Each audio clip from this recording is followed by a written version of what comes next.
Welcome everyone to Lunchbox TV review of What If, this episode being what is her name? Let me restart, hold on.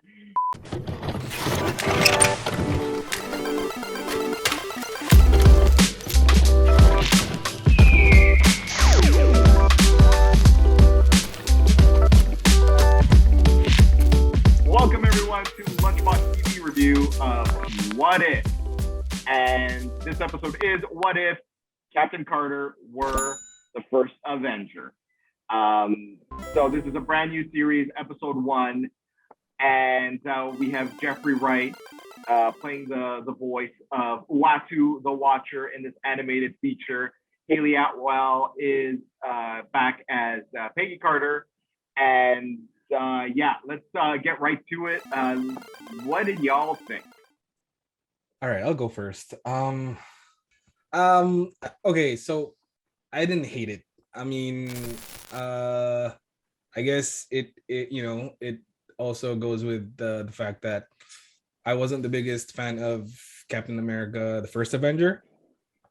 To me, that movie was just okay, and so this being just kind of putting Peggy Carter in that place of Steve. I like some of the little things that happened, but like just overall, I was kind of maybe I was just looking for something more, but yeah, I was just a bit disappointed in the first one. You know, I think I really liked it, but I really liked it.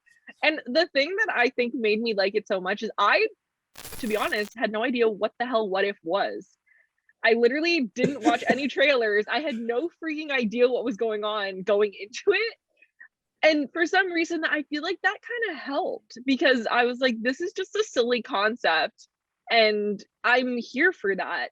I don't know. I think like I enjoyed it because I like the idea, like in my brain, it doesn't affect anything. It is what it is. It's a what if scenario. And I think it's fun to explore that. I don't know. It's something fresh and exciting. It doesn't hold any weight in the Marvel universe to my knowledge. And there's nothing wrong with seeing these like alternate scenarios that are kind of fun. Like this was fun to me. I'm not gonna, read into it. It was a good fun time seeing Peggy do some stuff. And like, let's be real, I would be remiss to say anything. Like, I'm a lady. I like when ladies do cool shit. So it'd be hard for me to dislike this in that capacity. So like, that's me. I feel bad. I should have went second or first. I thought it sucked a bag of super soldier dicks. To be quite honest. So look, here's the thing. Okay, part of it is like expectation because like as an expectation, I thought like, well, if you're doing like a what if scenario, then that means it's going to be a Black Mirror scenario, aka like a Twilight Zone scenario where everything's peachy, everything's cool, but you're going to reach the end, and there's a reason why Captain Carter was not given the super soldier serum. There's a reason why that didn't happen because things would have ran afoul, something evil, would have been amiss, something would happen. But no, nothing. There was no turn, no, nothing clever about it. It was as Lou said, it was Captain America just with Peggy Carter, and it did not strive for more than that. And I thought that was exceptionally boring. Animation great, action great, but like everything else, it was just lacking. Let's say. Now let's move to discussing the actual episode. We will start with the first act and the intro. We have the super soldier experiment happening to Steve Rogers, just like in the movie, the first Avenger. He's strapped up on the gurney, getting, just about to get the injection, when Thorin Oakenshield jumps in and he sabotages it with a bomb and he tries to steal something, some of the serum. But Peggy Carter was there in time to stop the evildoer. However, Steve got shot in the process. And that's when Peggy has to step up amidst the cries of, no, you can't. You're a woman. You can't do that. You're a woman. What's his name? Flynn? Is his name Flynn? Flynn. I think so. I don't remember. Yeah. Yeah. So whatever. there was this one guy who kept moaning about. You're a Okay. dame. Yeah. Oh, look at this broad, the size of two linebackers side by side and 7 feet tall. We can't use her. She'll break a nail. It's like, what? That's a superhero. Like, she can drop kick and transport trucks.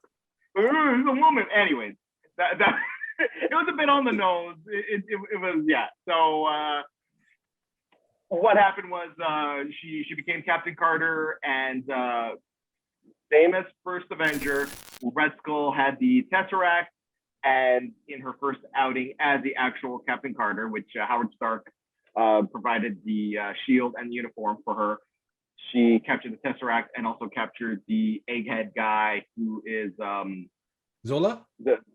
Zola, yeah, the TV screen face dude, Yeah. Arnim Zola. And that is the end of the first act. Your thoughts at this point? I mean, I'll go first as the person who liked it.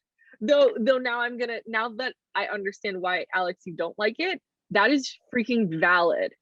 I don't disagree with why you dislike it. That's actually such a good, I didn't think about that, honestly, and I'm like, oh shit, now do I don't like it? But that would have been sick if it actually had like a negative ending, but it went very like Disney Marvel with it. Like, it all worked out fine anyways. So I think that's just interesting. But I mean, I like this, anytime there's a dude being like, you can't do it, you're a lady, and then the lady does it anyways, I love it. That's my favorite. I live for that. I live for those moments. It gave me that, just seeing her like being like, no, I'm gonna do it anyways, and then be a badass about it. And then it gets to the point where he's like, oh, you're not, you don't have the rank or whatever. She's like, yeah, just promote me to captain. That sounds about right. I was like, mwah, beautiful. You tell him, you go girl. I loved it. And action wise, I thought the action was sick.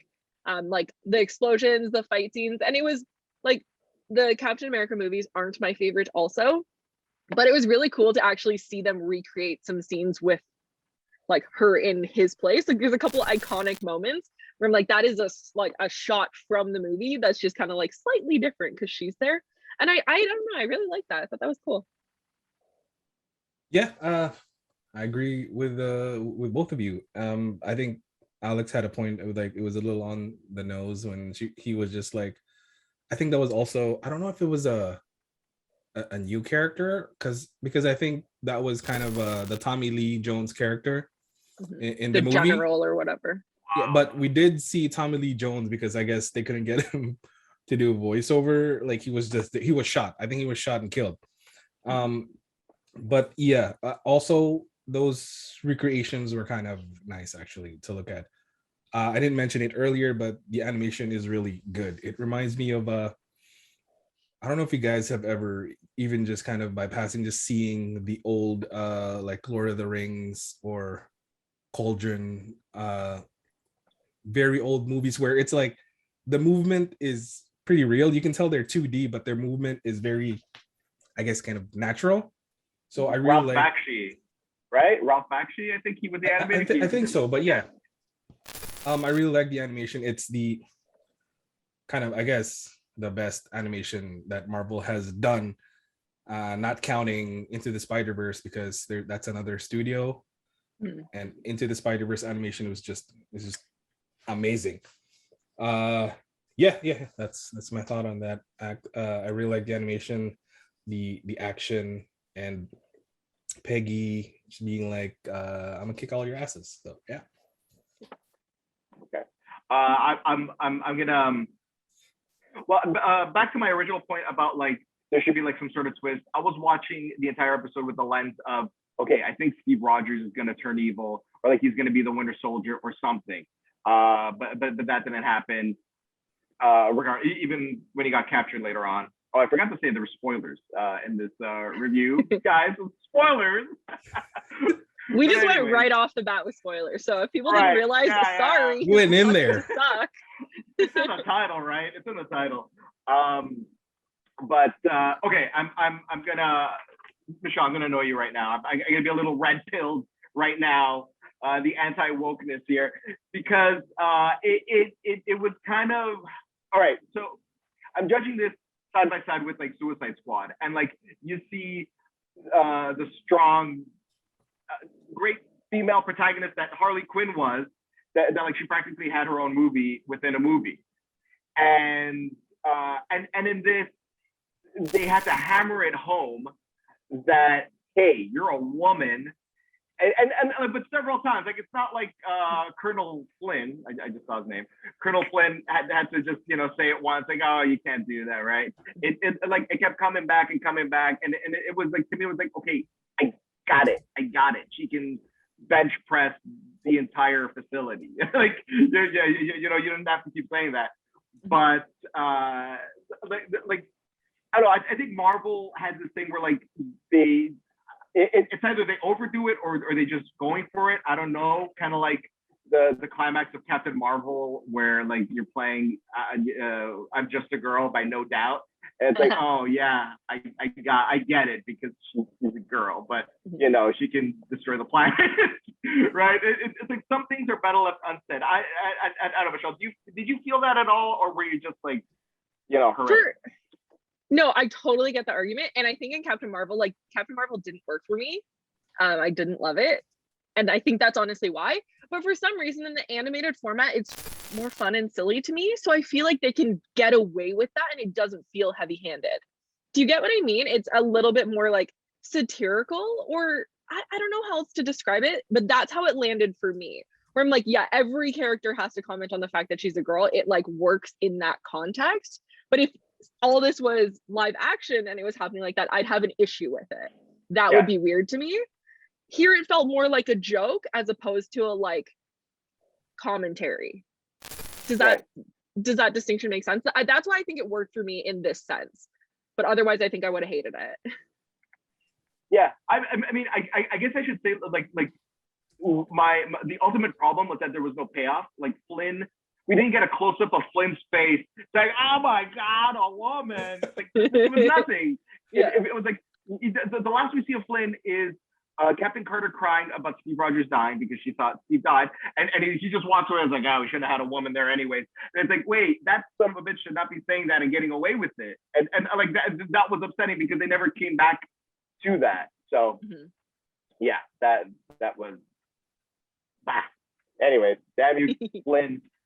All right, let's move on with the episode recap. And at this point, the heroes have the Tesseract, and it is revealed that Howard Stark, this I have a big problem with. Howard Stark created the Iron Man armor before his son did, and he made it for Steve Rogers so that he can enter the fray and battle, which kind of undercuts the meaning that Iron Man 1 had. That was Tony Stark's wish. But regardless, so Steve Rogers enters the battle alongside Captain Carter. They rescue the Howling Commandos, and which includes Bucky. And so they're big time pals. And just like in first Avenger, there is a train that they have to go to because they believe Red Skull was on it. But no, dynamite, and it explodes. Steve Rogers is seemingly dead in his Iron Man suit of armor. And I should also say Peggy rescues Bucky so he doesn't fall and turn into the Winter Soldier. And they somehow lose the Tesseract. I don't know where it was. I guess Steve was carrying it all It's along. it powers his armor. Oh, thank you. Okay. I missed that. I missed that. I don't know. That makes sense. And then at the end, when Steve has just a little bit of juice. Yeah, because they were using the Tesseract, so he didn't have the juice. Yeah, that's like the whole third act is based on. I missed that. Oh my God. I must have missed it. I don't know. Because like, I don't know. In a movie, it would have had the Tesseract in his chest, and like you'd be able to see it, and you'd be like, "Oh, that's powering it." But like the Tesseract was completely missing from the suit design, so I guess like it was that's just, why like, it shot blue lightning, because it shot Tesseract powers. Oh, look at that! Damn. Completely asleep. I'm Completely smart. asleep. I'm so Marvel now. Look at me. Comment below if you were also confused. I'm curious if I'm just super smart or you guys weren't paying attention. That must have been the point of the show. Me and Lou just grabbed our phones, like, all right, what else is going on?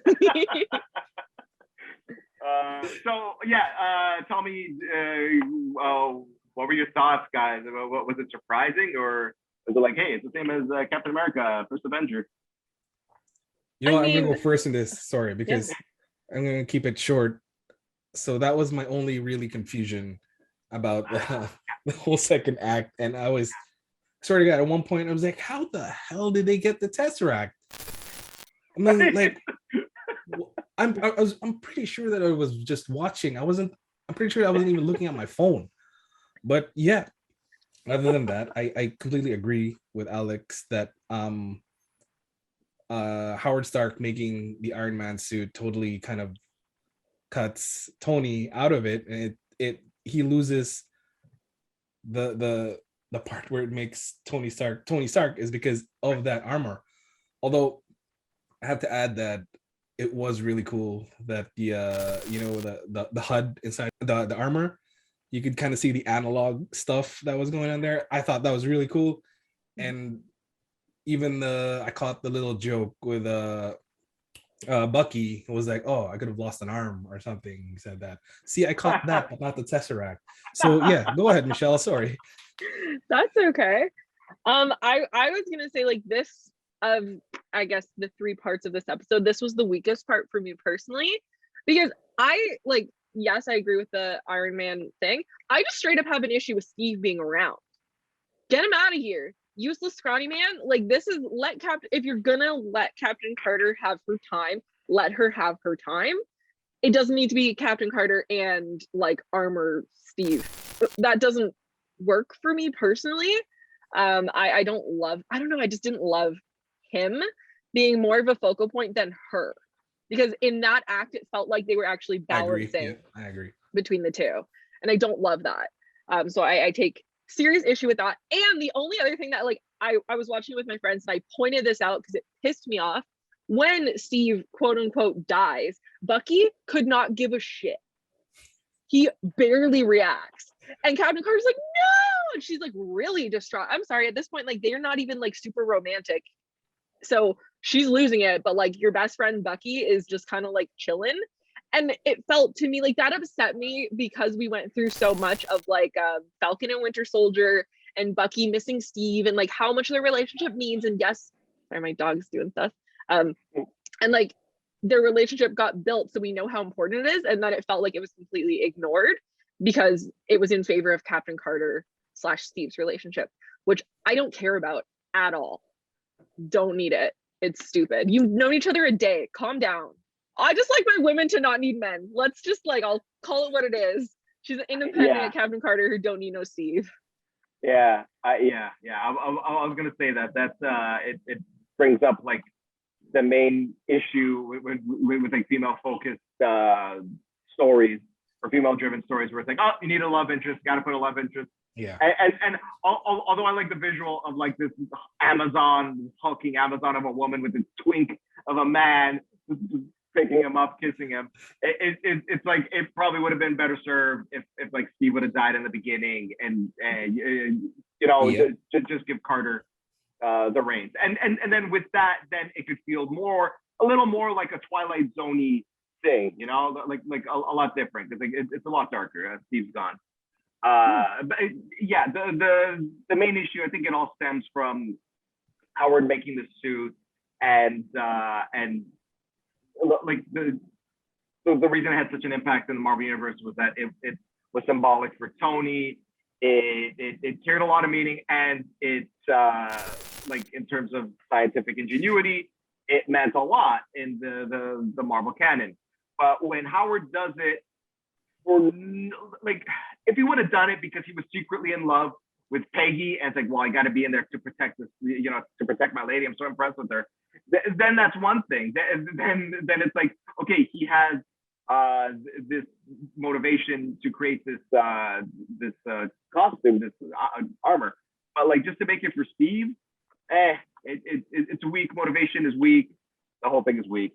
Actually, it definitely was the weakest of the episode.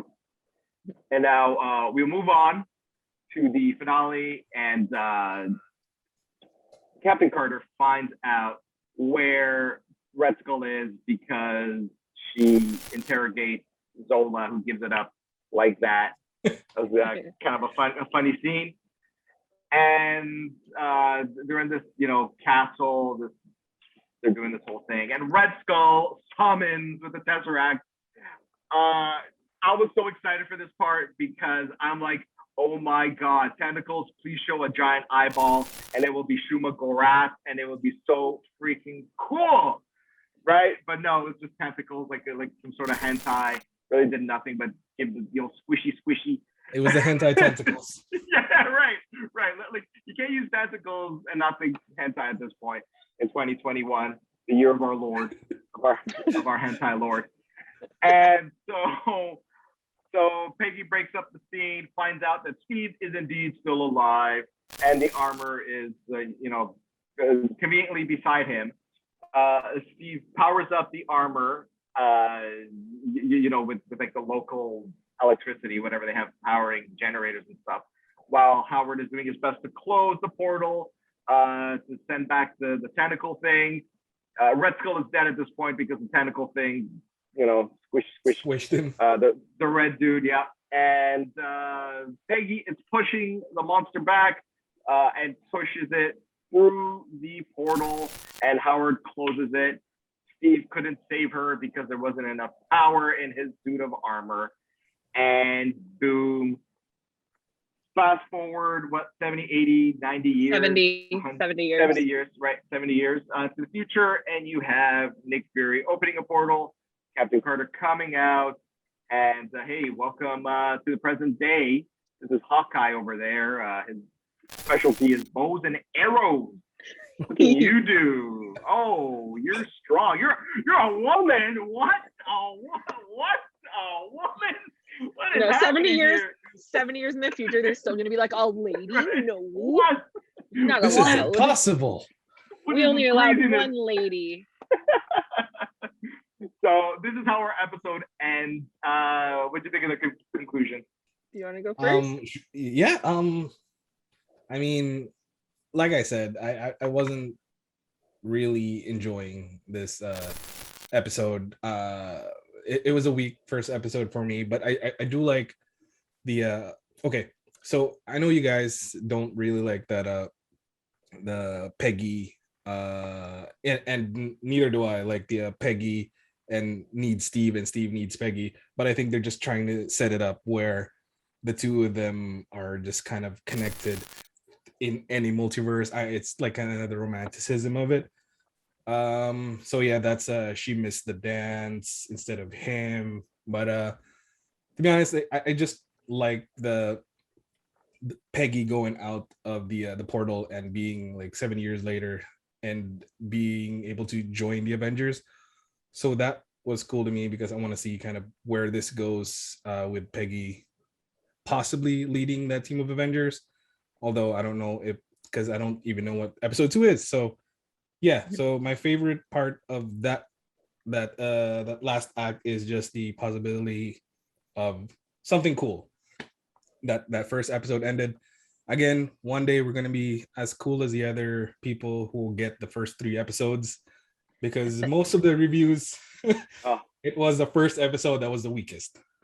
Oh, okay. They say 2 and 3 are like, all right, it gets going. So. Sweet.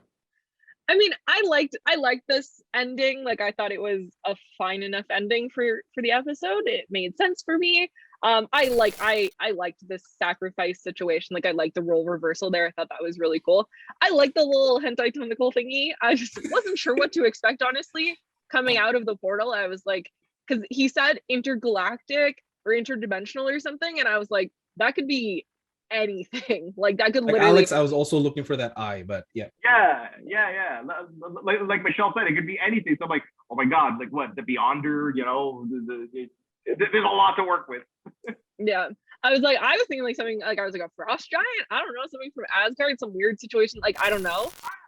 So like a tentacle thing was like fine enough for me, because like after seeing the little star you thing in Suicide Squad, I'm like really on board for those types of creatures. I just think it's kind of cool, kind of different. I'm over humanoid villains. I don't know why, but I'm just like, I'm here for monstery things. That worked for me. I thought that was really fun. Like, I don't like the way I watch animated things is so different from the way I watch anything else, because I watch animated things to like have a good time and like really like suspend my belief, if that makes sense. Because even though CGI and things have come so far, I still like feel like live action's limited in a way that animation's not. So the way I go into animation, I'm like, I don't even care. What are the rules? Doesn't matter. Show me something crazy. Like, that's kind of how I watch it. And for me, that worked really well. Like the whole ending worked in that, like with that thought process. And then her popping out at the end for Nick Fury, great. That was a good ending for me. I was like, sick. Though I don't understand how, like, is it one episode and the story's over? Because if you look at, I sat there and I analyzed like the homepage on Disney Plus, and like, so it's like a bunch of circles, and then the first circle has like Captain Carter, the second circle has T'Challa Star-Lord, and then zombie Steve Rogers Captain America and zombie Hawkeye. So I'm like, is that next? How do we get zombie Steve Rogers Captain America if he's not Captain America, if it's the same story? Or are we just going to be in a completely different universe and everything that happened in this episode doesn't matter? And if that's the case, I love that. Give me that. Yeah. I would much prefer one-off situations of just Yep. chaos. Same. So I probably should have started the video this way. If anyone, like, asking you guys if you're familiar with the What If comic series, and I'm pretty sure, Michelle, you aren't. Nope. I'm pretty Didn't sure even Lou watch is. the trailer, so I know nothing about What If. Yeah. So Lou, what was the first cover of What If, or like the one that stands out in your mind the most when you hear like What If comics? Is there one? Maybe the Spider-Man one. Which Do you one? remember that? The Spider-Man one where he turns into a spider? Okay. What if Spider-Man turned into a spider? Right. That was one of them. That's For- what I remember. For me, it was, and like, I'll never forget it because I was a kid when I saw it. It was hanging on the wall at my local comic store because it was worth more money than the other comics. It was holofoil, and it was just Wolverine skeleton in a coffin like this with the claws out, and it said, "What if Hulk killed Wolverine?" And I'm like, what is happening here? This is so cool. So like, yeah, this What If series for me, and I guess like I was looking forward to it, but Oh my god, if we get Wolverine in here, yeah, I know, because that is, like, to me, one of the most iconic stories and covers for What If. That sounds sick. I want that. Give me that. Yeah. Now I forgot because I talked about comic books. Look, Well, the tentacle hentai, how to do it for you. Oh, right. So look, it was just Captain America, first Avenger through and through. Like, Peggy comes out 70 years later. That's exactly what happened. Now, because I know What If comics, I am of the thought that, like, every episode is a different what if, blah blah blah, what if this. So it's like, it's not a shared universe, it's just a collection of multiversal stories. And the one thing that I'm dreading, and I hope they don't do, is an exile type of show afterwards, where they gather like the protagonists of every episode and they put them on a team for like a second season, because like, it's much better. I don't like that, because like, it's always better if you introduce these characters, you don't want to see their backstories. You just want to know, oh, Captain Carter, she got the super soldier serum, cool. I don't need that story, because like, it, like, I played it out in my mind, and like, it basically played out like this episode. There's nothing special to it, and like T'Challa as Star-Lord, like, I don't need much more than that. Like he was you know, abducted by Yondu. Yondu, yes, Mary Poppins. And yeah, I like, if it's an exile story, I don't need that. If it's a standalone story, that's fine. And in terms of spoilers, I saw what Hasbro Toys has coming down the pipe, and like, there's, yeah, so it's possible that they might do that with some of the characters, because they're looking pretty unique. And with that said, let us hit the drum roll and talk about scores and final thoughts. I guess I can go first. Final thoughts are like we were just talking about. This pretty much, like for me anyways, this is just Captain America, the first Avenger with Peggy. The animation is amazing. I really love the animation. But this first episode just didn't do it for me. So I didn't hate it, so I'm gonna give this a 6. I'll go next. I had fun. I had a good time. That's it. That's where I'm at with watching things, apparently, because I'm like pretty much saying exactly what I said for Suicide Squad. So everybody go watch the Suicide Squad video. I say the same thing. I'm here for a good time, and this is a good time for me. I enjoyed it. I like not reading into it. It was a episode that was cool to know the like, what if this happened? And that's all I. Now that I know what this show is, that's all I want. That's it. That's all I ask. Give me a cool concept and just do something with it. And that was cool enough for me to get me like into it and looking forward to the other episodes. Now that I've seen like the little pictures of different things, I'm like, probably I'm gonna like the other episodes more than this, because like the idea of zombies in the Marvel universe, I love zombies. Zombies are my favorite things ever. Give me that. I'm so excited. If that doesn't live up to my expectations, I'm going to be legitimately disappointed. But yeah, I had a good time, so I'm gonna give it like a 7 out of 10. Like, I had a good time. Probably won't watch it again, but like it was good. I was entertained. I didn't look at my phone, so I paid attention to where the Tesseract went.